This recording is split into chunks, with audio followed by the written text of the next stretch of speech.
se déroule? Eh bien, écoutez, ce que je peux vous dire, c'est que ce matin, les débuts ici à Kidal des opérations de vote sont un tout petit peu laborieux. Et ça pour un certain nombre de raisons. D'abord parce qu'il y a des bureaux où il manque des présidents ou des assesseurs, quelques bureaux. Mais enfin, cela dit, dans l'école où je me trouve, là où il y a une quarantaine de bureaux de vote, la plupart des bureaux ont ouvert maintenant. Ce qu'on attend maintenant, eh bien, ce sont les électeurs. Et pour une raison très simple, c'est que les gens qui viennent ici, qui viennent à l'intérieur de l'école pour voter, donc dans cette école où il y a 40 bureaux, eh bien, ils ont énormément de mal à trouver leur bureau de vote.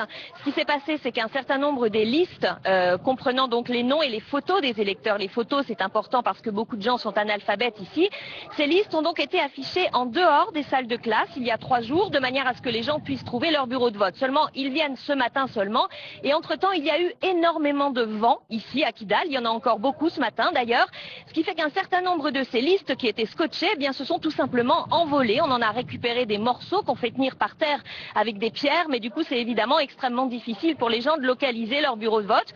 Donc il y a des gens qui viennent voter quand même, qui ont l'intention, qui veulent voter. Après c'est un petit peu difficile de trouver son bureau et de remplir son devoir civique. Je suis évidemment incapable de vous dire à l'heure quelle est l'importance de la participation. Quelles sont les mesures prises par ailleurs pour assurer la sécurité?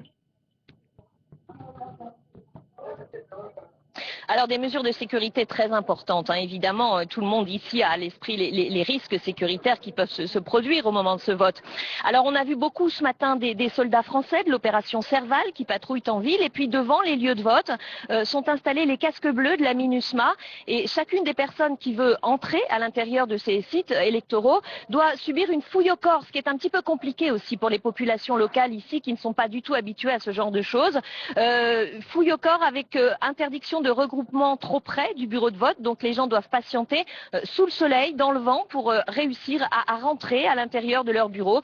Donc dispositif de sécurité important de manière à ce que tout risque d'attentat soit minimisé au maximum. Merci beaucoup, Dona Gledu, pour votre décryptage.